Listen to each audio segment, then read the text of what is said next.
There comes a moment in the life of every generation when silence is no longer a neutral act. There comes a time when quiet becomes complicity, when comfort becomes cowardice, and when the absence of words becomes a loud endorsement of injustice.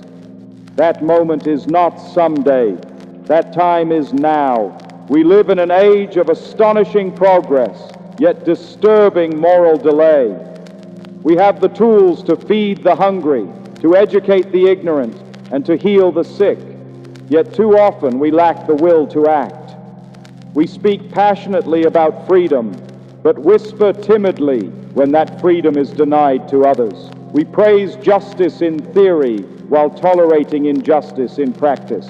And so today, I stand to say that this is a time to break silence. Silence is tempting. It wraps itself in the language of politeness and patience. It tells us to wait, to avoid conflict, to stay in our lane. It promises safety and acceptance. But history has taught us a painful lesson. Silence has never saved the oppressed. Silence has never corrected wrong. Silence has never moved the arc of history toward justice. Only courageous voices, raised at great personal cost, have done that. There are those who ask, why speak now? Why stir discomfort? Why challenge the peace? But I submit to you that there is a profound difference between a peace built on justice and a peace built on neglect. One is lasting and life-giving, the other is fragile and false. True peace is not the absence of tension, it is the presence of fairness.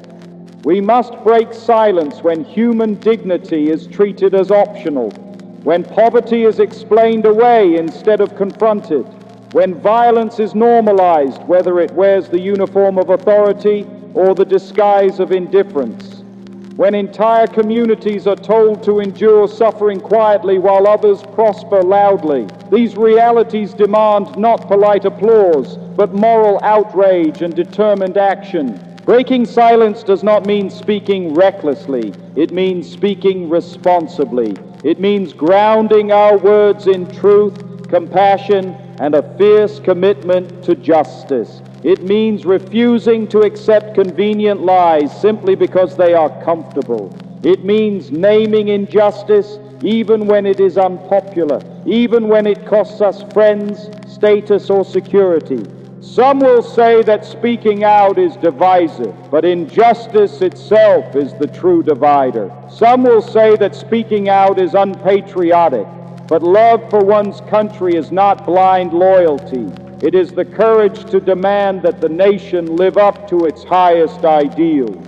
Some will say that one voice does not matter, but every movement that has ever changed the world began with a single voice that refused to stay silent. We must also confront a difficult truth. Silence often benefits those who already hold power. It preserves systems that work well for a few while crushing many. When we choose silence, we may feel innocent, but we are not neutral. We are participating in the continuation of harm. Moral neutrality in the face of injustice is itself a moral failure. Breaking silence requires empathy. It requires us to listen deeply to those whose pain we do not share. It requires humility, the humility to admit that our comfort may be built upon someone else's suffering. And it requires action, because words without action are just echoes in an empty room. Let us not underestimate the power of principled speech. Words have started revolutions, ended wars, and awakened sleeping consciences.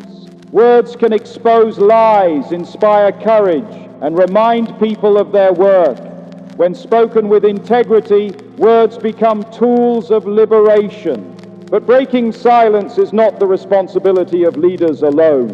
It belongs to students who challenge unfair systems, to workers who demand dignity, to citizens who vote with conscience, and to neighbors who refuse to look away.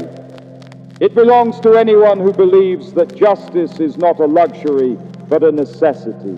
There will be fear, fear of backlash, fear of being misunderstood, fear of standing alone. But courage is not the absence of fear. It is the decision that something else matters more.